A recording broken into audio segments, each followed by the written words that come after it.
of Time community, and welcome to the Wheel of Time Pod-Thru. I'm Teresa. And I'm Tim. And together we're going to walk through Robert Jordan's Wheel of Time series. How you doing today, Tim?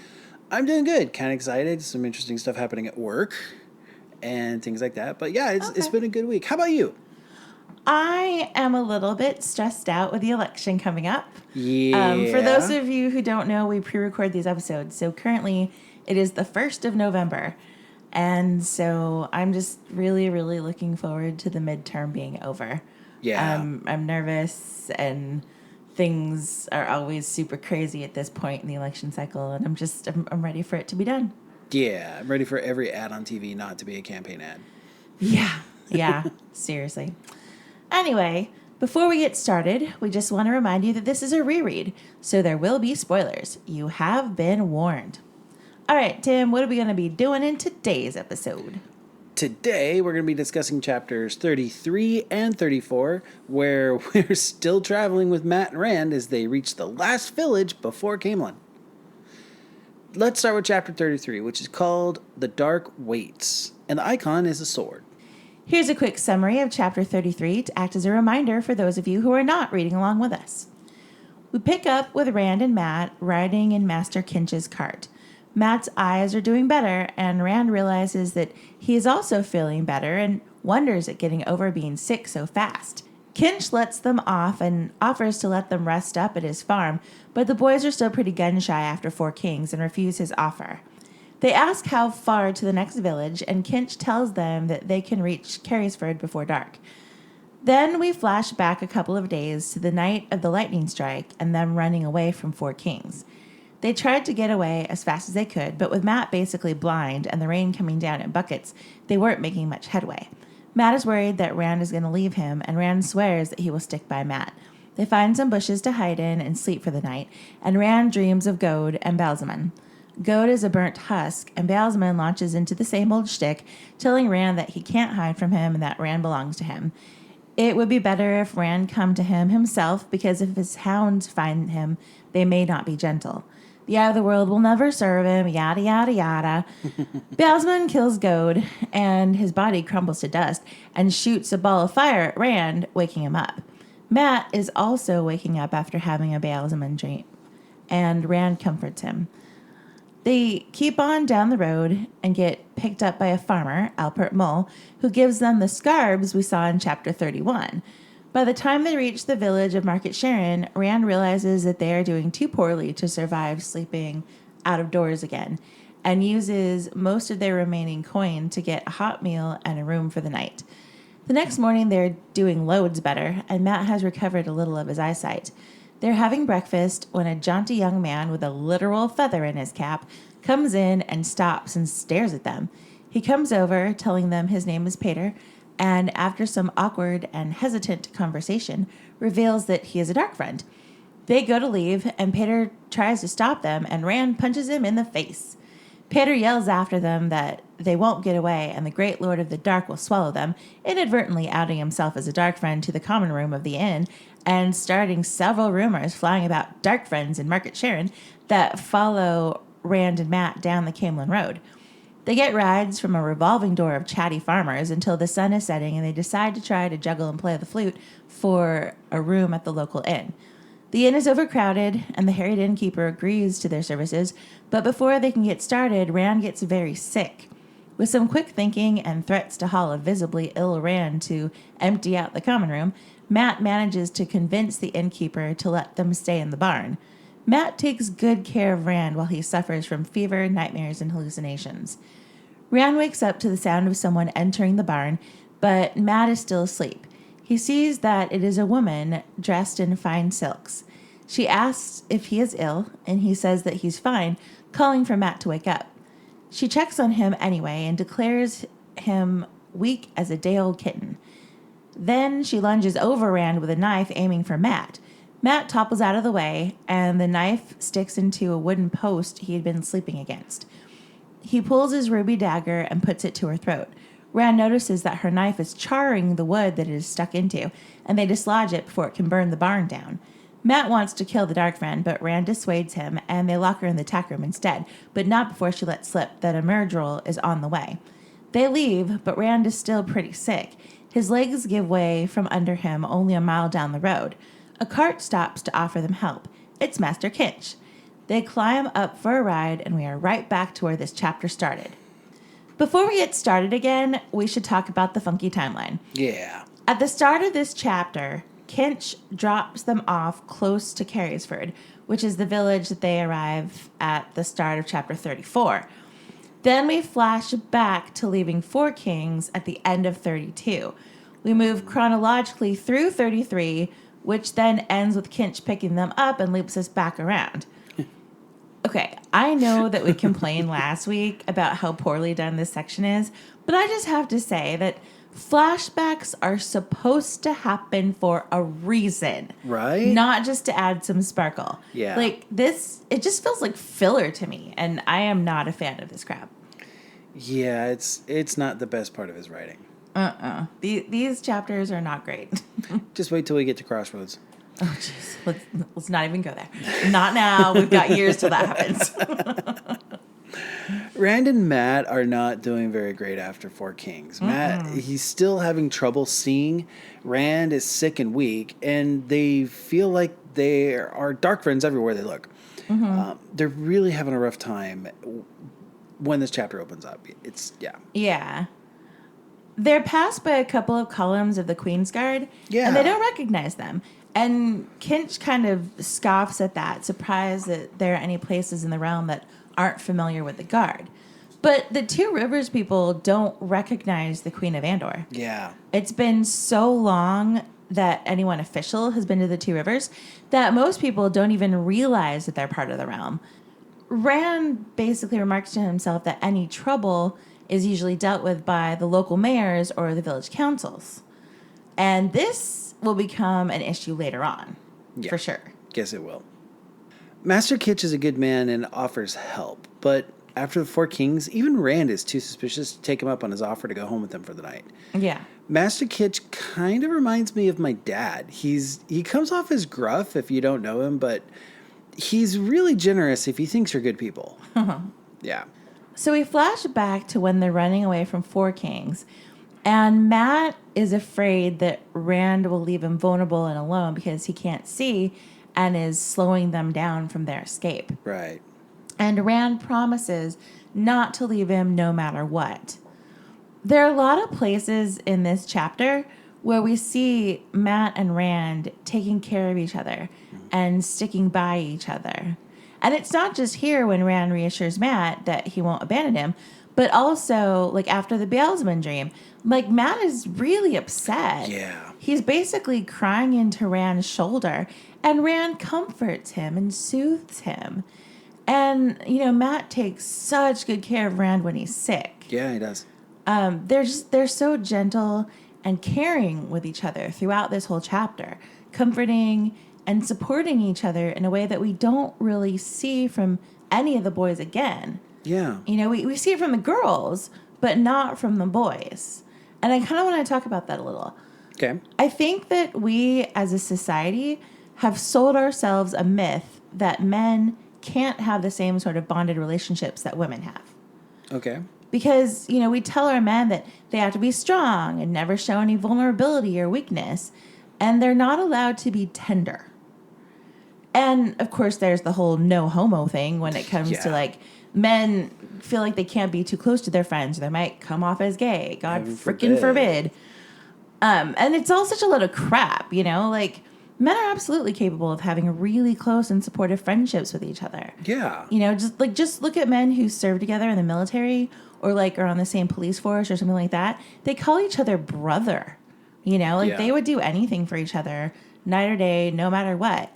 And I wish that we see more examples of male friendship in entertainment or in media without all of the like no homo or broing out crap. But, rather just men being vulnerable with each other and supporting each other like women do, but without all the stigma, Like, I think we do men a disservice by perpetuating the lie that they can't rely on anyone but themselves or else they're all weak. It's just more toxic masculinity messing things up for everybody. Yeah. It's true. Because, men are totally capable of having good relationships. Yeah, like I love watching Rand and Matt in these chapters. You know, their friendship is at a level that it's really sweet and it's great, you know?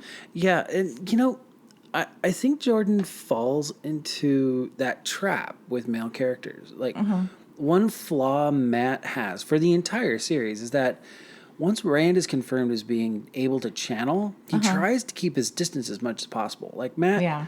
he never is really okay with Rand's channeling ability once it's revealed. Yeah. And every time he pulls away from Rand, I think of moments like these chapters, and I kind of disappointed him for not being the same kind of friend that he was in this chapter. No, absolutely. And it's kind of ironic because Matt is actually a really loyal character. Oh, yeah. You know, like loyalty is one of his main personality traits, except when it comes to Rand being able to channel. Mm-hmm. You know, like we see in this chapter how loyal he is to Rand, taking care of him and stuff. But then once Matt finds out that Rand can channel, and then especially after he finds out that Rand's the dragon, Yeah. it's like all of that loyalty disappears. But he's still super loyal to all the other characters. You know, Yeah, like Perrin or Nynaeve, even the girls, like yeah. Nynaeve. I mean, Nynaeve can channel, and he's still loyal to the girls. You know, like it's. I don't know. I It's agree with you. frustrating. It's disappointing because we see what a good friend Matt can be, Yeah. and it's really disappointing that he is never really comfortable with Rand. You know, Yeah. boo. So Rand has a Basman dream, and it's pretty much a repetition of what we've already seen. So I'm not really going to get into it. It's kind of like RJ didn't want us to forget about Basman with all the like Myrtles and Dark Friends running around. Yeah, huh. It just sort of seems stuck in there for no real good reason. I'm kind of dumping all over this chapter. I don't mean to. Like, Well, you know, I'm not saying that Jordan's a terrible writer. Obviously, we wouldn't be doing this podcast if we weren't fans. But, you know, some of these chapters are not great, and this is one of them. yeah, I agree. We get a description of Pater, and Rand makes this observation. After Goad, he knew Dark Friends did not necessarily have the dragon's fangs scrawled on their foreheads. But except for his clothes, this Pater could have fit right into Edmund's field. Nothing about him hinted of murder or worse. Something I think Jordan does well is that evil is present at all levels of society and Dark Friends aren't obvious. Not everyone serving the Dark One is rich and influential. They can be poor and destitute. They can be young or old. They can look friendly and innocent, or they can look like a traditional black hat. People from all walks of life are equally susceptible to become a Dark Friend. Mm-hmm. Doesn't matter who you are. Yeah, absolutely. So Matt is smart and tricksy, so he's able to score the barn and some food when Rand is sick by playing to the situation. Yeah. I like how he says, I told him if he kicked us out, I'd take you in the common room. That'd empty half his room in 10 minutes. It's like, way to go, Matt. See what happens when you stop glaring at people and fingering your dagger? Yeah, right? Even in Rand's fever state, he's still clutching to his sword as a lifeline. Mm-hmm. The sword is a physical representation of Tamal Thor as his father. Yeah.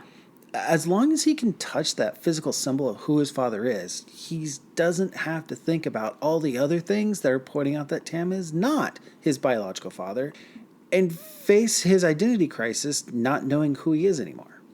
Yeah, definitely. So Rand has a bunch of fever dreams here. This is just Rand's stress working itself out in his dreams. It's not like a prophetic thing or anything like that. I prefer this kind of dream sequence to the others that we've had in the book so far. Yeah. This is all about Rand's internal struggle and not some mind game Ishmael is playing with him, even though it is still creepy. Yeah.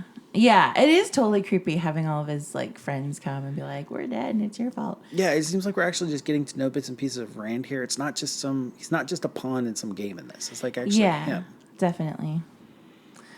So Rand and Matt are attacked by a woman who we learn later is Millie Skane. Yes. She will come back later. Yes, she will. Again and again. I do like how the tension in this scene is undercut with a little comedy. Like Matt's comments, So you're having trouble with a couple of farm boys? Maybe you dark friends aren't as dangerous as I've always heard. Mm-hmm. And then later on, we get this "you'll be sorry" kind of cliche thing that bad guys always give, and Matt just shuts the door in her face mid-threat. Yeah, totally. Definitely a Matt thing to do. Definitely Matt. Classic Matt. Here's the dilemma I have with how this whole scene ends, though. Okay. On the one hand, Rand convinces Matt not to kill the dark friend because it will make them just as bad as dark friends if they murder her in cold blood, not self-defense. Right. On the other hand, Matt is right. She tried to kill Matt and has demonstrated that she has no remorse over the action. Not to mention that in hindsight, she causes a crap ton of issues later. Yeah, she does.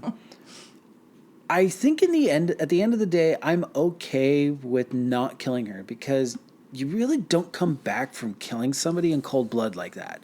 Like, Rand is right that the good guys don't do that. But what do you think? Yeah, I mean, so the part of me that knows what happens with her later in the book wishes that Matt had just killed her. But, I mean, you're right that this is not self-defense. Like, she's not actively attacking them. She's already been subdued, so this would be murder. Right.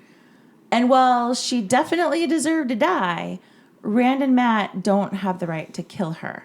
You know, like, they aren't any sort of authority, so it wouldn't be capital punishment, it would be murder. Right, right. It's kind of like season 6 of Buffy when they're trying to stop Willow from killing Warren. Oh, yeah. Like, even though he deserved to die, and he really, really, really did. Yes, he did. None of them had the right to kill him.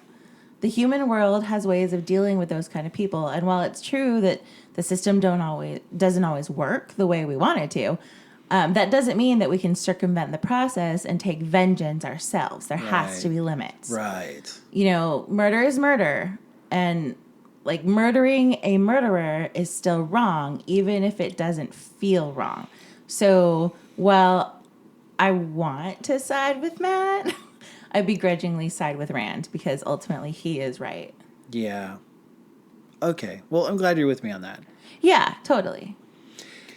This brings us to the end of Chapter 33, which is remarkably similar to the beginning of Chapter 33. Before we start Chapter 34, here's a word from our sponsors. Today's episode of the Wheel of Time Pod-Thru is brought to you by Flashbacks. Stuck in a time loop and can't get up?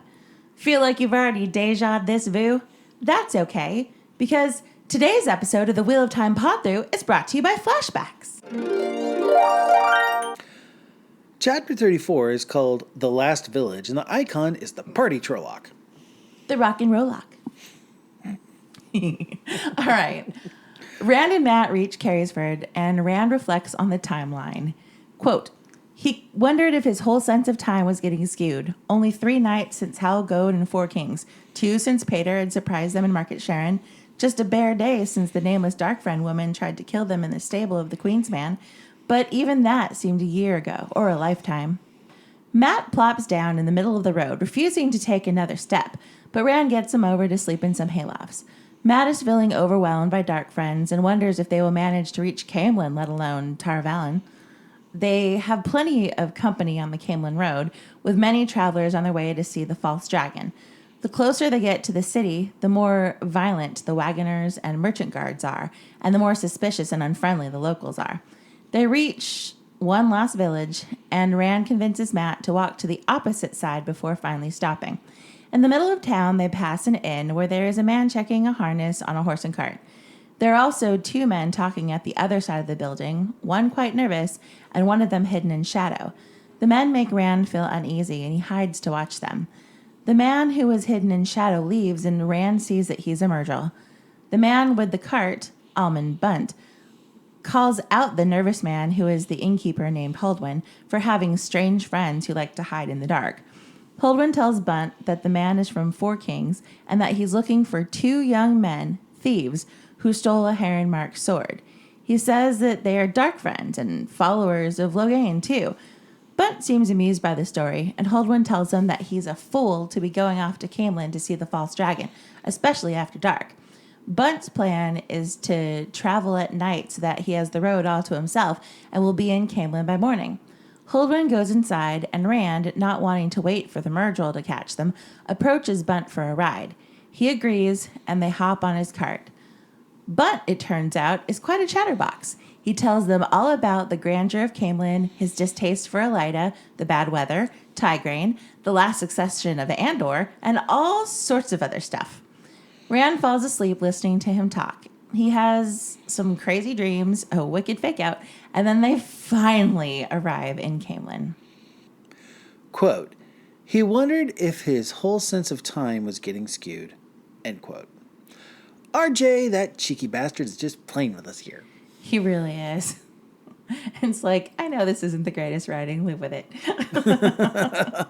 Oy.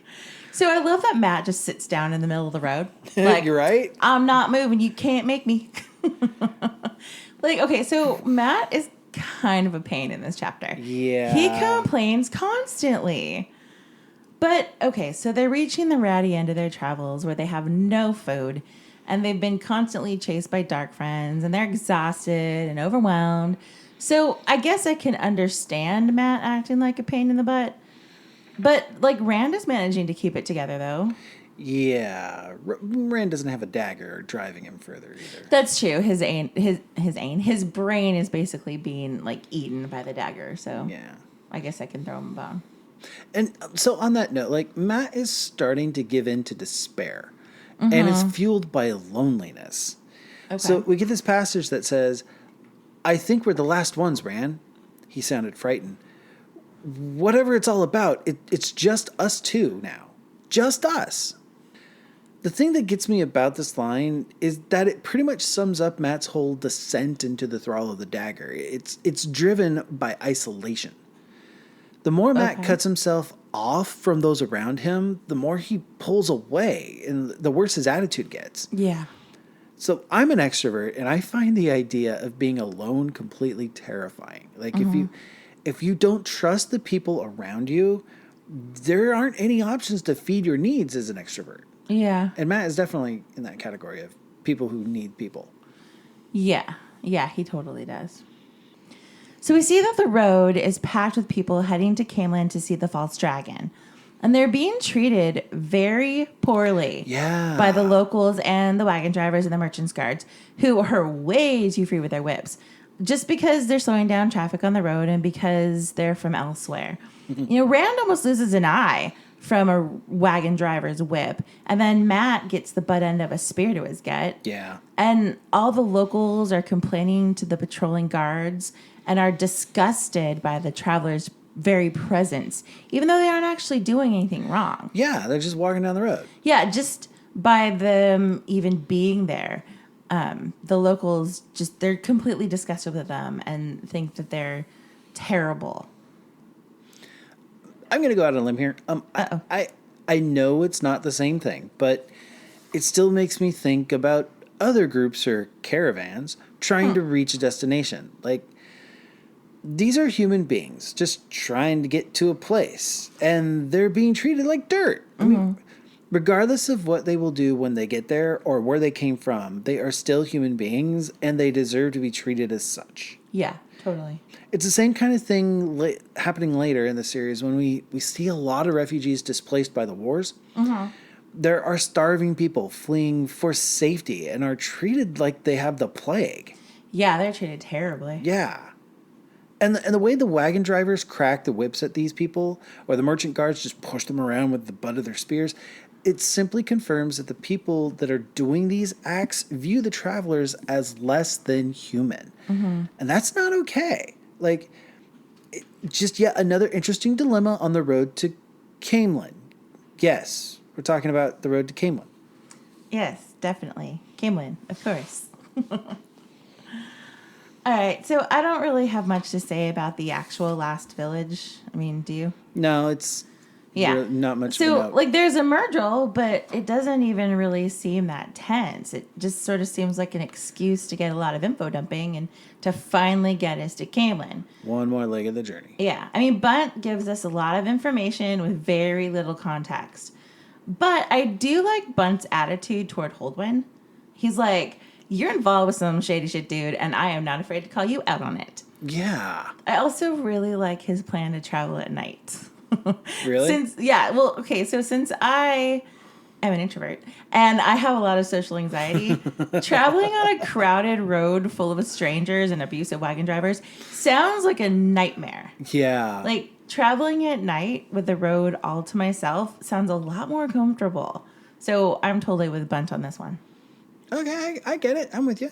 No, you're not. You're like, why would I want to be all alone? Yeah. Don't lie. I understand your reasoning. Okay. Okay, yeah. All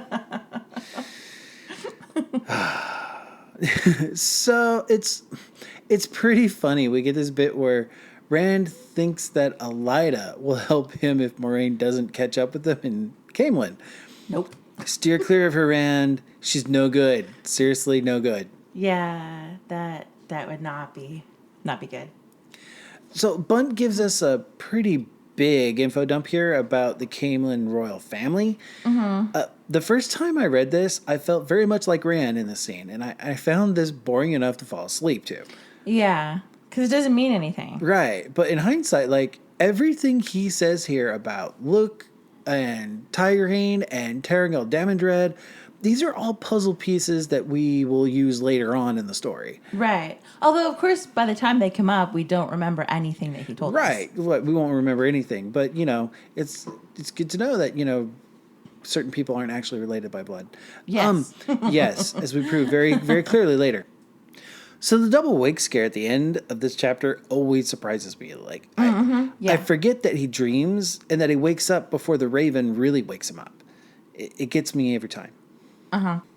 And that ends chapter 33 and 34 of The Eye of the World. Join us next week when we will discuss chapters 35 and 36, where we are finally in Caemlyn and then Loyal. Yay! We hope that you enjoyed this episode of the Wheel of Time Pod-Thru. We'll see you again next week. Make sure you rate and subscribe to us on iTunes or Spotify or wherever you get your podcast. Make sure you leave us a positive review. It really helps us out. You can tweet us at WhatPodthru or email us at whatpodthru@gmail.com. Tell us your thoughts on anything we covered today.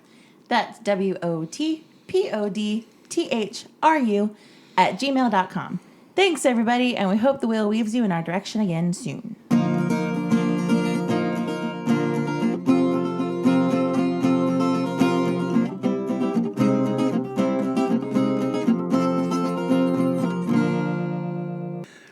That sounded a lot dirtier than I meant it to. Oh, okay. Well, just moving on. I don't know if we're going to leave that in or not, but okay.